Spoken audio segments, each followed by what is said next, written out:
Martin Luther, are you the author of these writings? I am. You question the authority of the Church Council, sir? My conscience is captive to the word of God. I'm interested in the truth. Christianity is tearing apart. And just when we need unity most, you create confusion. My God, who is this Martin Luther? This drunken little German monk is intoxicated with himself. Sober him. You're threatened with excommunication. But I'm a loyal son of the church. If you do not recant, you will be delivered to the Inquisition. They'll burn him for sure. If Luther were to lift one finger, every peasant in Germany would rise up behind him. Do you recant what you've written?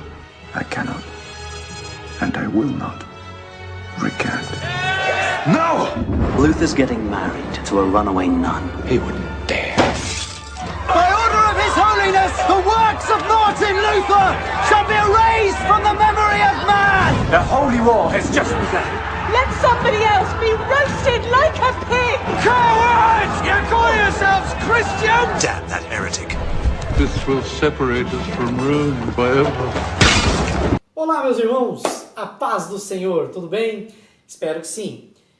Depois dessa abertura, né, o que nós vimos aí foi um pedacinho do filme Lutero, uma sinopse do filme Lutero, que eu indico para vocês. Tenho ele aqui em mãos, é um filme antigo, né, mas é muito bom, vale a pena você assistir. Eu acredito que tem de graça no YouTube, na Netflix eu acho que não tem, tá bom? Mas tá aqui, é muito interessante vocês assistirem e terem uma outra visão sobre como foi a história de Lutero. E é legal porque você vai começar a entender outros pontos também da nossa própria aula. E vai ser muito bacana porque você vai perceber os erros e acertos que nós cometemos hoje dentro da igreja. Por que nós somos assim? Por que tantos mitos? Por que tantas placas? Por que tantos nomes? Por que o surgimento de vários pensamentos, de várias, vou pôr entre aspas, doutrinas? Então, tudo isso é esclarecido mediante as aulas. E o filme, não é que ele vai te esclarecer tudo, é óbvio, mas ele vai abrir um pouquinho o leque, um pouquinho a sua visão sobre a vida de Lutero. Como nós falamos, é só um recorte. Então, vamos continuar com os nossos estudos hoje falando de Lutero e outros reformadores. Vamos lá.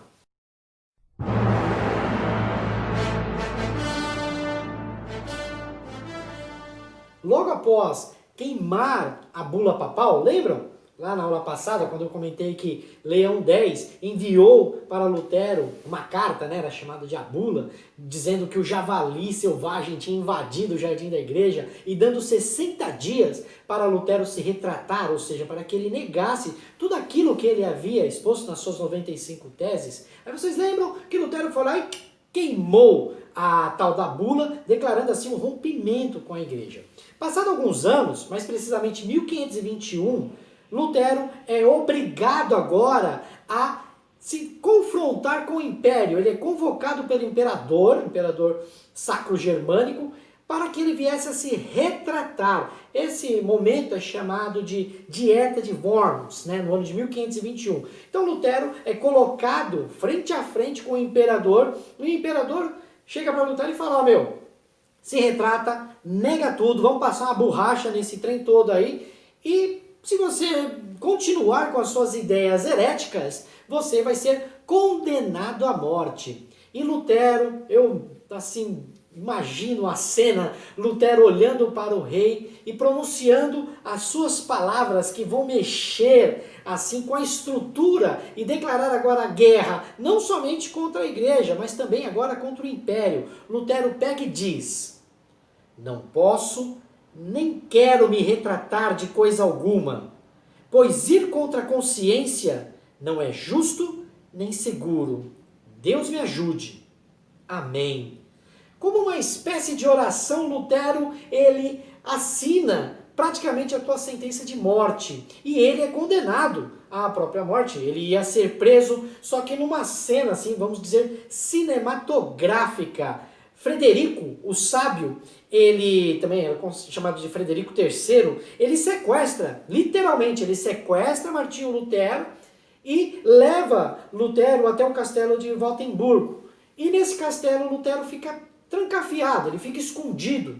Né? As pessoas, as pessoas de fora, não os mais próximos, mas os membros, aqueles que eram seguidores de Lutero de uma maneira mais distante, eles até acreditavam que Lutero havia sido morto, que Lutero estava morto, tinha ido a óbito. Só que não, Lutero estava escondido. Por quê? Ele havia sido excomungado pela igreja, né? A igreja já não queria mais nada com Lutero, e ele estava sendo procurado para morrer. Ele tinha sido condenado à morte pelo Império. Então ele arrumou uma confusão tremenda com somente os mais fortes, né? Aqueles que eram os manda-chuva do momento.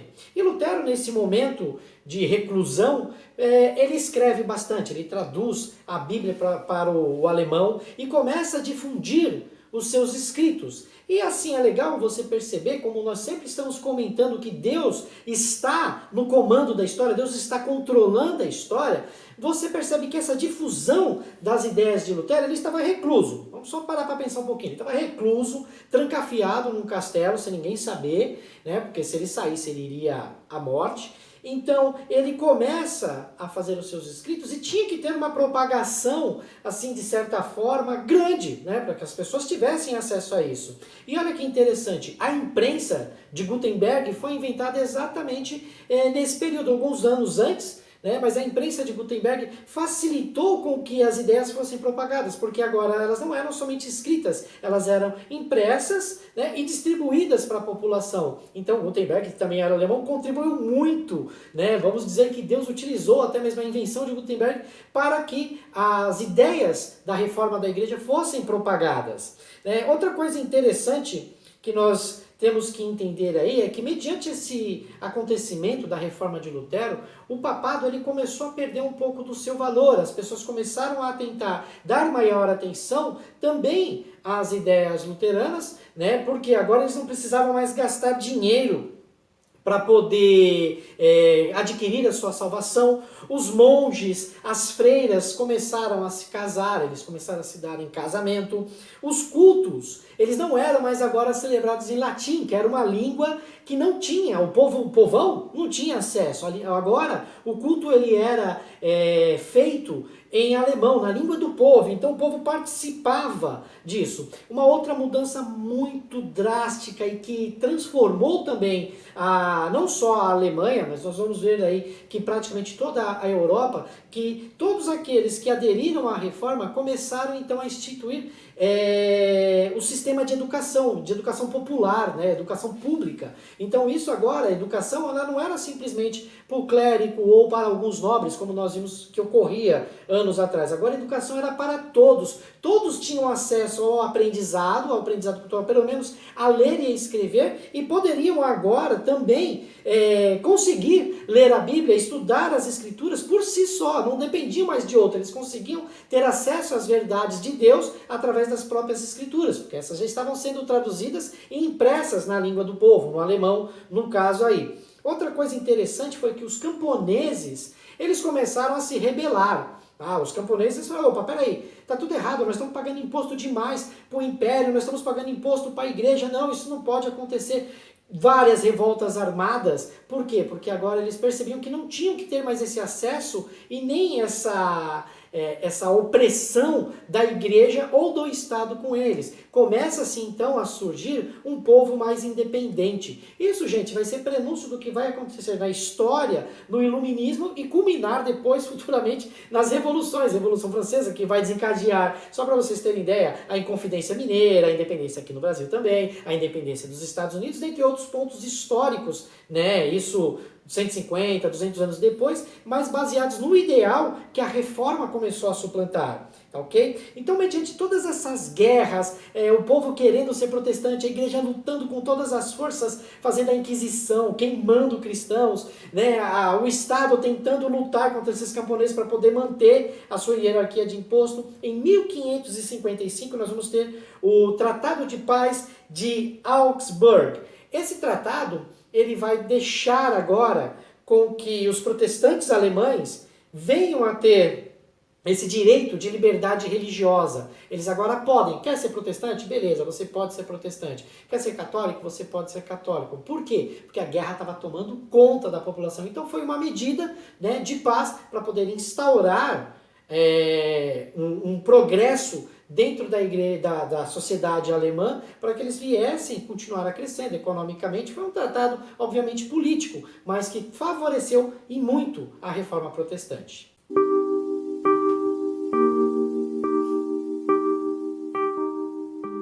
A reforma protestante.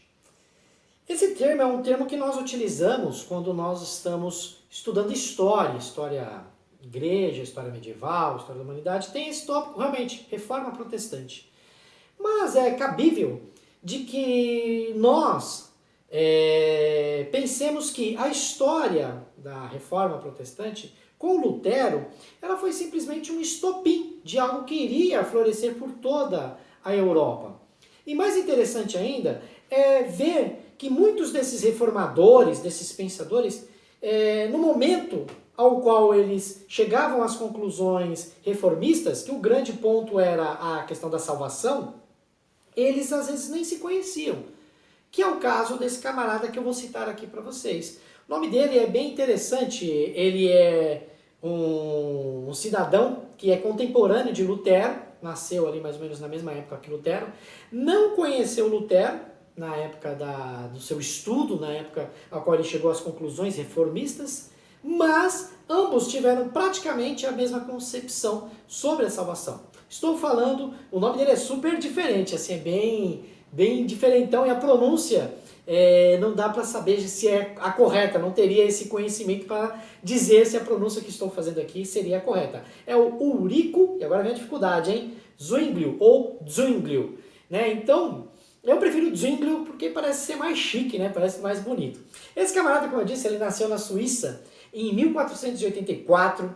Ele vai estudar na Universidade da Basileia, ele estudou em Berna, né, grandes polos renascentistas, né, universidades renascentistas, e ele, fora isso, ele se forma sacerdote, ele é um sacerdote, é um padre católico muito devoto, muito atencioso às doutrinas, muito atento, mas ele tinha um diferencial. Zwinglio, ele era catedrático, vamos dizer assim, na língua grega, o que era uma coisa muito incomum para a época. Os sacerdotes formados nessa época mal conheciam o Novo Testamento. Eles manjavam pra caramba de latim, eles tinham conhecimento do latim, porque era uma língua obrigatória e as celebrações eram feitas nesse idioma, no idioma latino, né? Isso perdurou durante muito tempo dentro da igreja. E aí, ele, com o conhecimento do grego, ele vai estudar a Bíblia dentro dos originais, o que também era um diferencial. E aí, o que acontece? Ele chega à conclusão, as mesmas conclusões de Lutero, mais ou menos dentro da mesma época. Ambos, como eu já disse, não se conheciam, eles vão se encontrar um pouco mais para frente, mas nesse momento aqui da reforma eles não se conheciam, e ele começa a pregar contra a salvação através de brigas, de batalhas, porque as cruzadas ainda era uma ideia, né, a concepção das cruzadas era uma ideia ainda muito forte dentro dos cristãos, né, aquele lance de matar os muçulmanos e tomar Jerusalém, enfim, conquistar territórios que eram cristãos e assim sucessivamente, e também pregar contra a indulgência e a infabilidade papal. Então ele começou a observar que aquilo que era pregoado pela igreja, porque os cultos, como eu disse, os padres, né, os sacerdotes que eram levantados nesta época, eles não tinham muito conhecimento bíblico, eles faziam as suas celebrações, eles dominavam o povo, colocavam as ideias para o povo, mas ideias que vinham da igreja de Roma, daquilo que o Papa colocava. E muitas vezes, na grande maioria das vezes, não eram nem ideais bíblicos, eram concepções para favorecer ou o Estado ou favorecer a igreja. E o Ulrico, ele vai bater firme nisso daí. Ele vai contra essas ideias. E assim como Lutero, ele consegue extrair algumas concepções, teoricamente as mesmas concepções, só que o interessante é que o caminho de Zwinglio foi diferente de Lutero.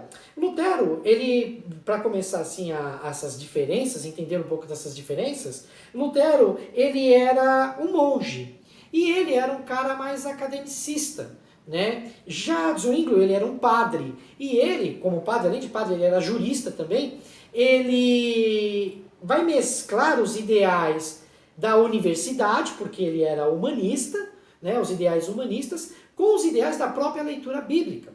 Já o Lutero, ele vai trazer a questão da justificação pela fé por uma experiência, ele teve uma experiência com Deus. E aí, dali ele tira os seus ideais. E o Lutero, ele era até mesmo mais, como é que eu posso dizer, mais fervoroso, vamos dizer assim. Ele era um cara mais avivado. O Lutero gostava de música, tanto é Castelo Forte é um dos hinos, né, que nós temos, que foi composto por Lutero. Ele tinha, os músicos aí já até sacudiram na cadeira, né?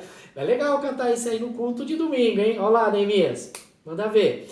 Então, voltando aqui, então Lutero, ele gostava de música, ele era uma pessoa mais voltada às experiências. Zwinglio não, o negócio dele era estudo, era a Bíblia. Tá na Bíblia, bora, vamos fazer. Então ele misturava, enquanto um era escolástico, né? E detalhe, Lutero ele estava mais preocupado com a sua salvação. Lembra que nós comentamos que ele tinha isso dentro dele, esse fervor, poxa, o medo do que viria depois. Então ele tinha esse ardor dentro dele buscando a salvação. E o Zwinglio não, o Zwinglio ele era mais estudioso, ele estava buscando as verdades dentro da própria Bíblia.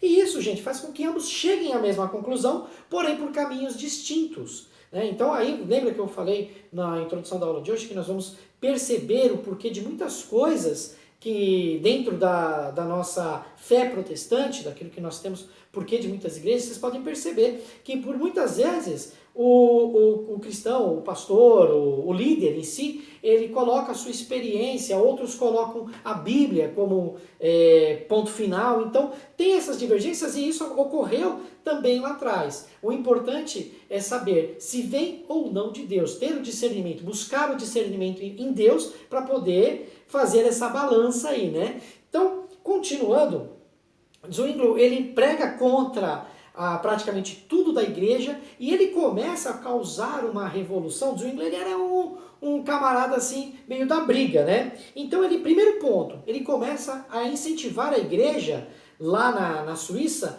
a expulsar aqueles que estão vendendo indulgências. Então, chegava o vendedor de indulgência lá na Suíça, ele pegava e mandava o cara embora, expulsava. E depois ele faz uma que essa aí o Papa ficou extremamente nervoso, mexeu, abalou com a estrutura da Igreja Católica. Isso até tempos atrás, né, muitas pessoas, muitos crentes consideravam até uma heresia, crentes brasileiros, né, pastores mais antigos, né, eles achavam que isso aí foi uma afronta muito grande.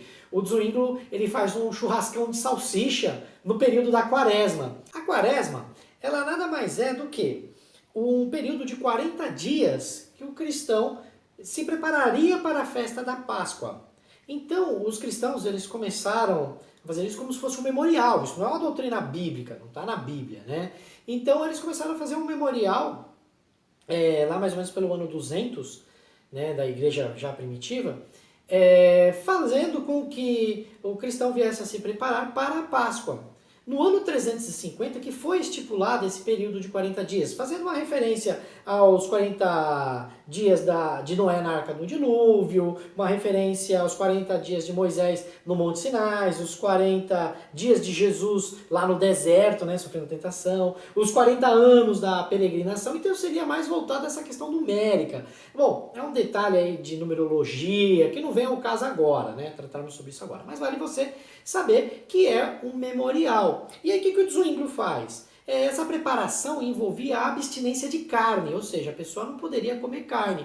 E como o Zwinglio era um camarada que para ele o negócio tinha que estar na Bíblia, se não tivesse, ele cortava fora. Ele faz uma afronta em uma festa, né, em uma preparação que a igreja levava muito a sério. Ele faz um churrasco, gente, de salsicha e bora, vamos comer a salsicha. E o povo lá, né, os seus seguidores mandaram ver esse churrascão. E aí, gente, o que acontece? É uma divergência dentro da igreja romana. O Papa fica doido com ele e vai excomungar também o Eurico.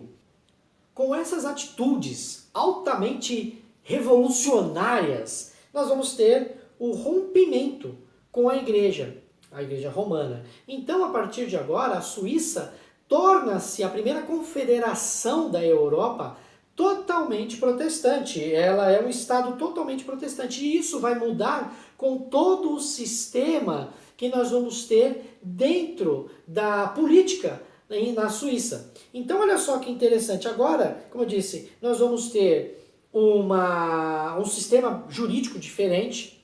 Os monges, eles vão poder se casar também, as freiras, os clérigos, eles começam a se casar, porque o celibatário ele era já imposto pela igreja, né? Isso já estava, o sacerdote ele não poderia ser casado, agora durante a reforma isso já estava liberado.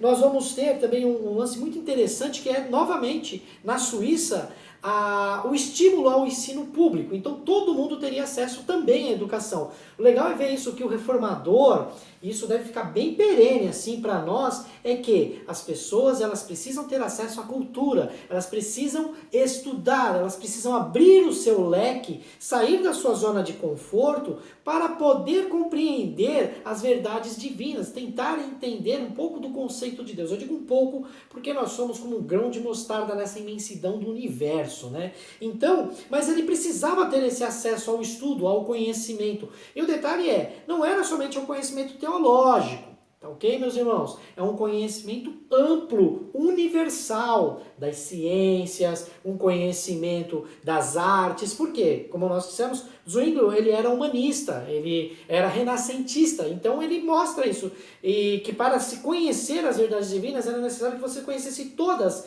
as verdades, que você tivesse conhecimento, acesso a tudo, a todas as ciências, para equilibrar razão e fé. E o Zwingli, ele vai ter uma treta feia com Lutero. Por quê?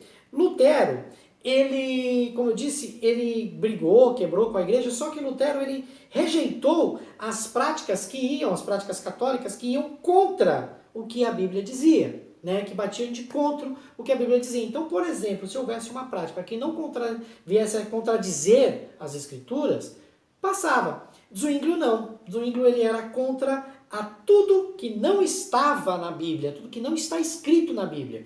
Então, Zwingli, ele começa a ser um tanto extremista. Isso vai trazer problemas para eles. Mais para frente, que Zwingli vai pisar na bola feio com essas concepções. Uma das suas radicalizações é que ele vai rejeitar os órgãos, então ele vai tirar a música da igreja, ele não vai querer. Tudo aquilo que era símbolo, sinal, desenho, é extirpado da igreja. Por isso que muita igreja protestante hoje, ela não coloca nenhum adorno. Por muitos anos, a igreja protestante, vamos falar até mesmo aqui no Brasil, ela rejeitava a cruz, não colocava, porque eles falavam que a cruz era um símbolo de maldição e não poderia ter símbolo na igreja, que era adoração, etc, etc.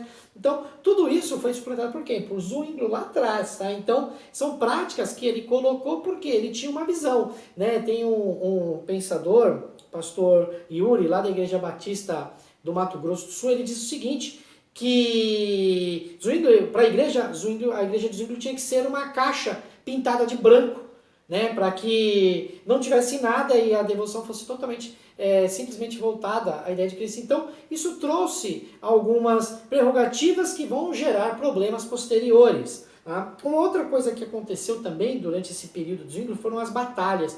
Zwingli, ele era a favor de que todo aquele que não renunciasse à fé romana, né, deveria ser morto. Então ele era totalmente a favor dessa luta aí, dessa luta armada. Então, como os estados, né, que faziam parte da Confederação Suíça queriam essa liberdade contra a igreja, eles entraram num confronto armado, do qual Zwingli fez parte e acabou morrendo em uma dessas batalhas, né? No final disso tudo, gente, vai chegar-se a um acordo e, como eu disse, a Suíça passa a ser o primeiro estado protestante, é o primeiro estado da Europa em sua totalidade protestante.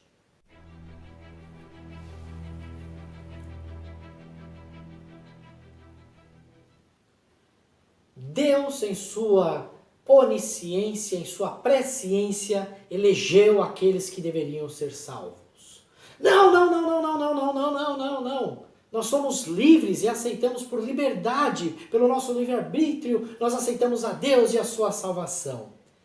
Essa loucura! E eu tenho uma novidade para vocês. Nós não vamos falar sobre isso. Não vou colocar a mão nesse vespeiro e degladiarmos aí quem está com a razão, se são os calvinistas, se são os arminianistas. Não vamos falar sobre isso. Mas eu quero chamá-los a atenção de um dos talvez maiores pensadores, talvez o maior pensador depois de Agostinho, né? Mas o maior pensador do protestantismo, que é o nosso amigo João Calvino.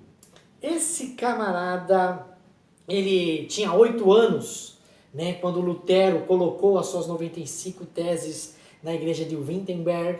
Ele veio para a Suíça, ele vai ser um reformador na Suíça pós-Zwinglio, né? Ou seja, já no final do ministério de Zwinglio vai surgir Calvino. E assim, vários detalhes da vida dele é que o Calvino ele nunca foi um sacerdote, tá? Então ele nunca assumiu esse lado pastoral e nem tampouco o lado clerical. Ele nunca foi membro efetivo como um sacerdote da Igreja Católica. Ele era jurista, formado em Direito, e o negócio dele era estudar a Bíblia, ter o estudo. Ele acreditava que o seu chamado era para estudar as Escrituras, e os seus estudos ou as suas divagações influenciaram N países da Europa. Nós podemos dizer que praticamente a Inglaterra, Escócia, Holanda, França, África do Sul, Suécia, África do Sul lá na África, obviamente, né? Falei Europa,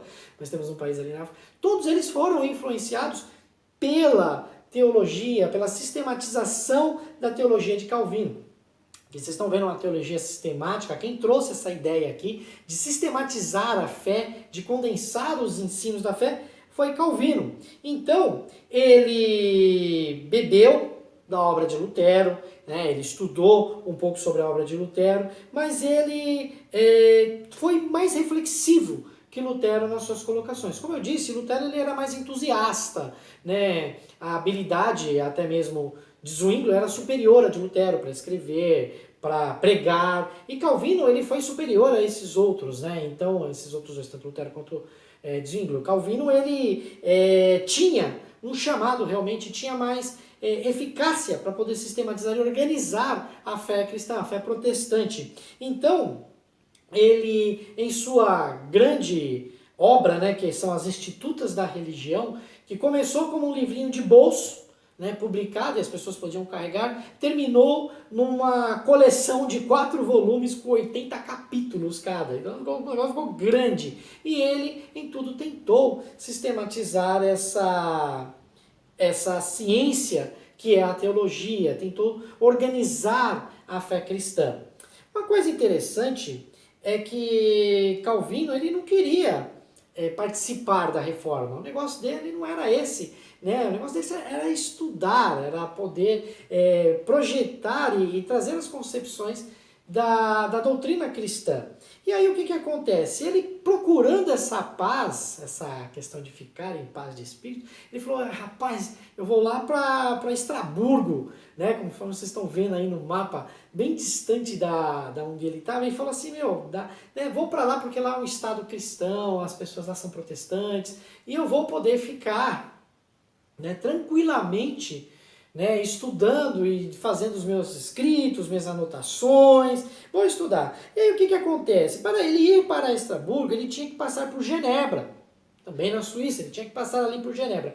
E Genebra estava um caos. Por quê? Porque Genebra era um dos estados da Suíça que estava trazendo a sua inconfidência com relação à Igreja Católica, e eles estavam sem direção. Era um estado já se tornando protestante, mas estavam sem direção, estavam soltos, né? E aí, o Calvino, ele pega e fala assim, eu só vou passar por aqui e vou embora. E aí, um missionário, né, o Guilherme Farag, ele encontra o Calvino e pede a ajuda de Calvino. Fala assim, nossa, você poderia ficar aqui e instruir novos líderes para que a reforma ocorra aqui de maneira correta, de maneira organizada. E aí Calvino fala, eu vou nada, vou mexer nesse negócio aí, tô fora, meu negócio é estudar, não dá para eu ensinar ninguém, nem gosto de pregar, vou ficar aí não, o negócio aqui é só fazer o estudo e deixar rolar. E aí, ele fala, então você quer descanso? Ele fala, então, ele solta uma coisa muito pesada, ele traz uma fala muito forte para Calvino e vai mexer com Calvino, fazendo com que Calvino fique até balançado e permaneça em Genebra. Ele fala assim para Calvino, que Deus amaldiçoe seu descanso, porque nós estamos precisando de ajuda aqui, você está se negando a nos ajudar. E isso mexe com João Calvino, ele fala, rapaz, dá aquela sacudida, porque ele quis fugir do ministério, conforme muitas vezes, eu particularmente, vou dar um parênteses aqui, eu sou uma pessoa que longe de mim, tá? Querer se achar, tá bom? Mas eu me identifico muito com essa questão de Calvino. Muitas vezes nós fugimos, nós temos medo do ministério, nós temos medo do chamado de Deus para nossas vidas e nos escondemos, até que Deus vem e dá aquela sacudida, dá aquela prensa, nos coloca contra a parede e nós, tomamos jeito. Não é que você vem pela dor, não quero falar sobre isso, nem gosto muito de tratar sobre esses jargões evangélicos, ou evangeliquez, não gosto muito de tratar sobre isso, mas Calvino se sentiu acuado, como muitas vezes nós também nos sentimos. O detalhe é que Calvino, ele meio que, de maneira obrigada, ele aceita esse desafio e se torna um dos grandes reformadores na Suíça pós-Zwinglio. Ele vai trazer grandes verdades e colocar as suas verdades dentro da concepção cristã, organizando, trazendo, que nem eu disse, a teologia sistemática para nós. Lógico que Calvino teve os seus problemas, teve os seus pontos ao qual ele divergiu daquilo que muitas pessoas viriam a crer, que nem aconteceu com Jacob e Armínio, que trouxe a briga do arminianismo versus o calvinismo. Mas o interessante é você saber que Calvino nem se preocupou muito. A teologia de Calvino não estava muito centrada nesse lance da predestinação. Ele falou de várias outras coisas. Tem pessoas que falam, não, porque Calvino quebrou por causa da predestinação. Lutero acreditava na predestinação, para vocês terem ideia, que era uma concepção já meio que aceita na época. A briga de Calvino, ela vai se dar, na verdade, com relação à ceia do Senhor. Tá? Por quê? Quando existe a divisão mesmo do protestantismo dentro da Europa, essa divisão vai ocorrer por causa da ceia, nem somente por causa da predestinação. Por quê? Lutero, ele acreditava na consubstanciação, ou seja, ele cria que Jesus faria parte, estaria presente ali no momento da ceia. E Calvino ele diz que não. Calvino fala, não, a ceia é um ato simbólico, é fazer em memória de mim, seria uma simbologia, um mandamento mais simbólico para a igreja. Essa briga, gente, até mesmo aconteceu também com Zwinglio, Zwinglio e Lutero, como eu disse que eles viriam a se conhecer e viriam a se divergir, foi exatamente nesse consenso da ceia. Quando Zwinglio, ambos estão sistematizando seus pensamentos, estão confrontando as suas doutrinas, Lutero vira as costas para Zwinglio e fala assim, nosso espírito não compartilha dessa mesma ideia, que era a ideia da ceia do Senhor. Então houve essa divergência, e essa divergência perpendurou ali com Calvino, e olha o que vai acontecer. Vai rolar uma divisão, e agora sim, quem cria na consubstanciação ficou ali com Lutero e tornou-se então os luteranos, vieram a ser os luteranos. Aqueles que acreditavam na ceia como um ato simbólico vieram a ser os calvinistas. Então, para vocês verem que a briga era muito mais embaixo, essa questão do arminianismo, do calvinismo, que as pessoas só deixam se pegar simplesmente pela predestinação, era simplesmente um fio, que traria todo um rolo de linhas dentro da teologia. Mas para isso eu digo para você estudar, em específico essa parte, não vamos nos demorar muito aqui, porque nosso foco é ver a história e não discutir essa parte teológica, tá bom? Se alguém tiver alguma dúvida, aí depois deixa aí um comentáriozinho, faça suas perguntas, até mesmo para o pastor ou para mim mesmo, para o pastor Leandro, que nós estaremos aí de prontidão para tentar ajudá-lo, não tentar convencê-lo.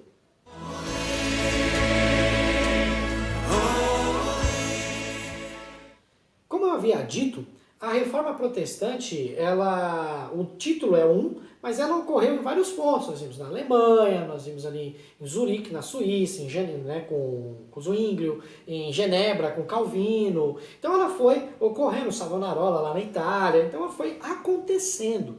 Aí, dentro dessa explosão do protestantismo, surgirá um grupo chamado de Anabatista. Ele vai surgir lá na Suíça também, né? Então, nós podemos dizer até que o negócio pegou fogo foi na Suíça, não foi nem tanto na Alemanha ou na Inglaterra, né? A Suíça foi um berço, vamos dizer assim. Então, os anabatistas, eles eram um grupo de pessoas, de cristãos, extremamente piedosos, pacifistas, devotos à oração. Só que eles acreditavam que a reforma, da forma conforme ela estava acontecendo, ela era muito branda. Ela não estava trazendo os cristãos de verdade para dentro da Bíblia. Você vê um pouquinho com Uri, com Zwinglio, nós vemos ali um pouquinho com Lutero, enfim, eles não estavam satisfeitos com o decorrer da reforma. Por quê? Eles acreditavam que a igreja ela tinha que se desvincular do Estado, ela não tinha que receber nada do Estado, ela tinha que ser independente, e alguns, até um pouco mais acirrados, eles diziam que a igreja tinha que ser perseguida mesmo, tinha que perseguir a igreja, que nós tínhamos que sofrer perseguições. Por quê? Porque se estava tudo muito bom, estava tudo acontecendo numa boa, é porque tinha coisa errada. Então esses anabatistas, né, eles foram assim chamados, inclusive, anabatistas, por quê? Porque eles não acreditavam que seria uma fé genuína se nós fôssemos batizados somente quando crianças. Então eles abdicaram desse batismo quando a criança nascia, que era uma prática ainda dentro da própria, com Lutero, com Zwinglio. Então eles acreditavam que esse batismo não era eficaz. A pessoa ela tinha que se batizar numa decisão consciente, por aceitação, não porque alguém foi lá e batizou quando ela era pequena, quando ela não tinha nem noção do que estava fazendo. Então ele tinha que ter essa aceitação da fé, aceitar o evangelho, aceitar ser cristão por uma vontade própria. Por isso eles faziam o quê? Quando a pessoa crescia, eles estavam os rebatizando. Vamos dizer que não era um rebatismo, mas sim um batismo genuíno, de coração, de vontade, conforme nós fazemos hoje, né? A nossa igreja faz desta maneira.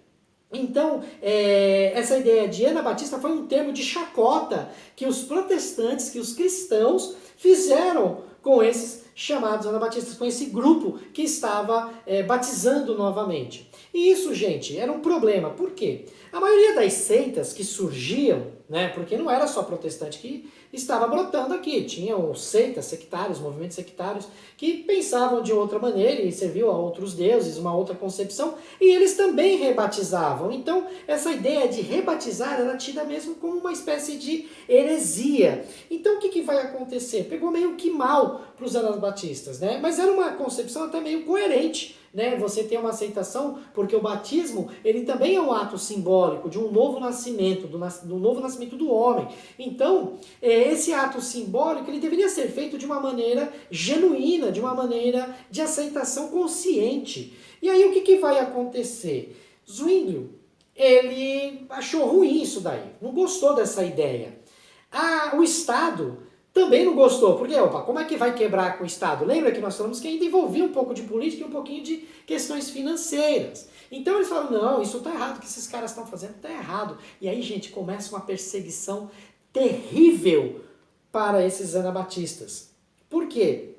Porque eles não queriam ter essa aceitação, eles queriam desvincular realmente a igreja do Estado e fazer de uma maneira independente. Eles queriam, na verdade, fazer com que a igreja voltasse novamente lá para trás, como era na igreja do primeiro século, na igreja quando ela foi fundada ali no dia de Pentecostes, como nós vimos nas nossas primeiras aulas. Eles queriam trazer isso novamente. E aí, gente, acontece um dos momentos mais obscuros da história do protestantismo.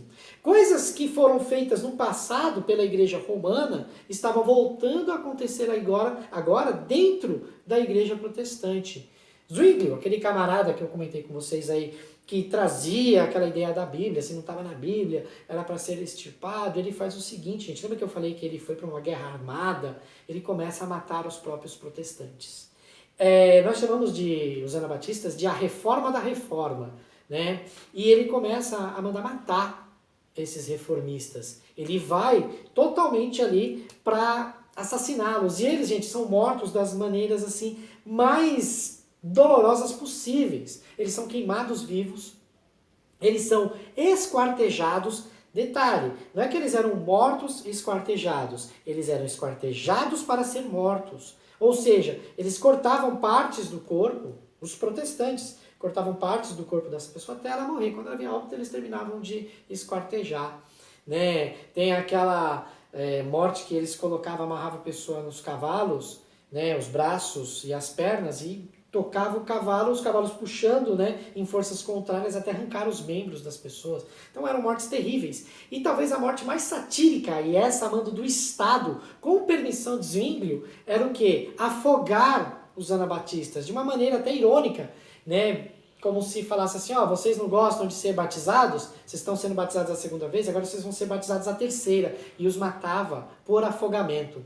Então essa é uma mancha na história cristã, na história do protestantismo, e que, infelizmente, muitas pessoas escondem isso daí, né? Coloca debaixo dos panos, mas ela aconteceu, talvez como um reflexo do que havia acontecido lá atrás. Então, muitas vezes nós criticamos os papas com a Inquisição, nós criticamos Nero e falamos e enaltecemos, talvez os nossos reformadores, né? Colocamos ele em alto padrão, mas nós devemos ver que eles eram homens também, e homens que falharam e pisaram na bola em algum momento.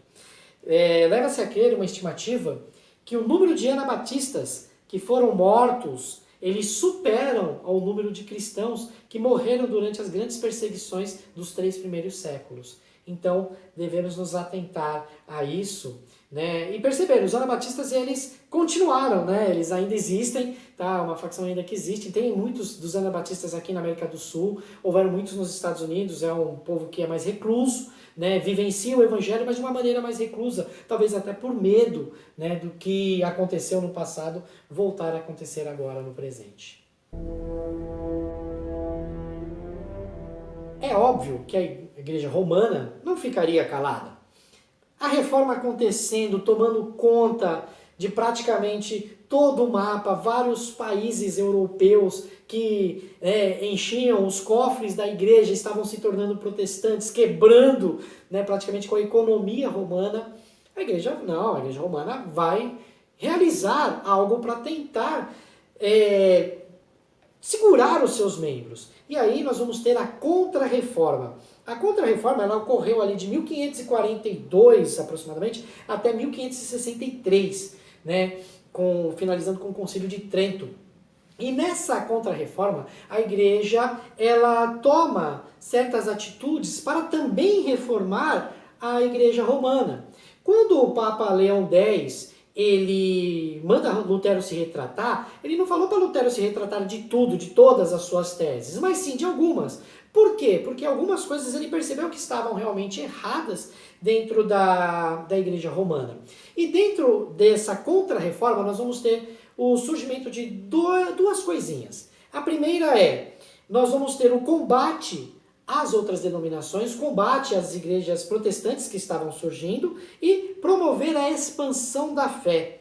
Então, para combater a igreja protestante, nós vamos ter a Santa Inquisição, do qual as pessoas, né, como eu falei nos momentos aí da nossa aula, nos momentos para trás, nós vimos que a igreja entrou em guerra, né? Os protestantes batalharam, lutaram, as guerras armadas, então isso era a questão da Inquisição, porque eles eram considerados hereges. E nós vamos também ter a fundação da Companhia de Jesus, que são os jesuítas, que vão promover a fé cristã para os outros pontos do mundo agora, porque lembra que eu falei que nós temos aí as navegações, os descobrimentos, e principalmente Portugal e Espanha vão trazer a expansão da fé romana, da fé católica romana, para as novas terras, que é quando nós vamos ter a catequização dos índios, ou seja, o cristianismo chegando nas Américas, no novo mundo. Tá? Então isso vai ocorrer mediante essa fundação da Companhia de Jesus, dos jesuítas. E nós vamos ter também um outro marco histórico, que é o Concílio de Trento. O que esse concílio fez, gente? Foi uma reunião organizada pelo Papa Paulo III, do qual ele reúne todos os líderes da igreja e estabelece alguns pontos dentro da doutrina católica, que vai ser o quê? A infabilidade papal, a Santa Inquisição, considerar os protestantes hereges e trazer agora o acréscimo ao cânon bíblico, ou seja, trazer alguns livros que iriam apoiar outros pequenos fragmentos da doutrina romana. Que vai ser o que, gente? A ideia de você adorar a anjos, a ideia da própria infalibilidade papal, a oração pelos mortos, o pagar as indulgências, né, a penitência dos pecados que o levaria para o céu. E tudo isso vai estar aonde? Dentro dos livros que o cânon hebraico, né, porque esses livros foram acrescidos no Velho Testamento, né, então eles não são aceitos pelo judaísmo, pela Torá. Por quê? Porque eles são considerados apócrifos, ou seja, não inspirados. Nós os temos como um conceito histórico. Nós protestantes vemos esses livros como um termo histórico, porém a Igreja Católica Romana os tem como sagrados. E eles foram acrescidos nesse momento, no Concílio de Trento, ao cânon hebraico. Esses livros são lá Tobias, Judite, 1ª e 2ª Macabeus, Baruque, Sabedoria e Eclesiástico. E nós vamos ter também algumas adições nos livros de Esther e de Daniel, formando assim a diferença da Bíblia católica romana para a Bíblia protestante. É óbvio que a reforma trouxe consequências que perpenduram até os dias de hoje. Eu estou gastando aqui meu português com esse perpenduram, né? O verbo pendurar. Quem fala isso hoje? Mas enfim, então nós vamos perceber que o mapa da Europa ele vai ser fragmentado. Aquele mapa que outrora, como nós mesmos vimos, né, que ele era todo juntinho, tudo bonitinho, totalmente unificado, agora ele se fragmenta em vários setores. Político, nós vamos perceber que nós teremos líderes que vão apoiar o protestantismo, porque vão receber favores desse protestantismo. Nós vamos perceber líderes que vão apoiar a fé católica romana, porque vão receber favores desta fé. Economicamente também vão ser fragmentados, porque agora certos países que são protestantes, eles não pagam mais tributos para a igreja romana e com isso eles conseguem favorecer a sua economia. Aqueles que continuam católicos romanos, eles recebem ajuda da igreja para poder promulgar a sua economia, e nós vamos ter também um racha muito grande teologicamente falando, porque nós vamos ter uns apoiando Calvino, outros apoiando Lutero, outros fazendo uma mistura da teologia dos dois, outros apoiando Eurico, enfim, e a igreja começa também a ter N divisões. O que vale nós sabermos e compreendermos é que Deus usou, né, homens que são falíveis, seres humanos comuns, como eu e como você, para mudar a história. Ele utilizou de pessoas que eram seres humanos normais, porque se dispuseram a fazer a obra de Deus e a realizaram, de certa maneira. Obviamente que nós temos que perceber que não devemos, como muitos fazem hoje em dia, de enaltecer essas figuras, de enaltecer esses líderes, como se fossem super-homens, como se fossem pessoas sobre-humanas. Isso não deve ocorrer. Eles eram homens como eu e como você. Se você for observar Lutero, apesar de ter feito todo esse rebuliço na igreja, colocado suas 95 teses, Lutero, ele era antissemita, ele não gostava de judeu. Adolf Hitler, ele encontrou base teológica, estou colocando uma aspas aí, hein? Base teológica para fazer o que fez dentro dos escritos de Lutero. Ele diz que os campos de trabalho forçados, em um dos escritos nacionalistas de Lutero, um dos escritos nacionalistas alemão, ele coloca que os campos de trabalho forçados eram para duas espécies, judeus e porcos. Nós vamos ter ali, gente, Calvino, que consentiu, ele aceitou a pena de morte lá em Genebra. E pessoas que se dizem calvinistas, eles foram totalmente a favor do apartheid lá na África do Sul. Se você for ver Zwinglio, né, ele matou os anabatistas afogados. Então, gente, por mais assim que Deus utilizou dessas pessoas, elas continuaram sendo falhas e elas não têm que ser enaltecidas, como vocês não devem, como eu também não devo enaltecer ou seguir cegamente a líderes que hoje se colocam acima até mesmo do próprio Cristo, tentando trazer uma transformação, uma revolução. Atentai aquilo que esses reformadores fizeram e deixaram para nós. Nós devemos atentar para os 5 pilares né, para o legado que a Reforma nos deixou. Esse legado que se resume em 5 sentenças, 5 frases. Sola gratia, ou seja, apenas pela graça de Deus. Sola Escritura, somente pela Bíblia. A Bíblia é nosso guia de fé e prática, é o nosso manual. Só lhe deu glória, somente a Deus dar a glória, somente Ele é merecedor de toda a honra, toda a glória, majestade, desde agora e para todo sempre. Sola fide, ou seja, somente pela fé, não pela nossa força, mas pela fé. E solo Christus, somente através de Cristo.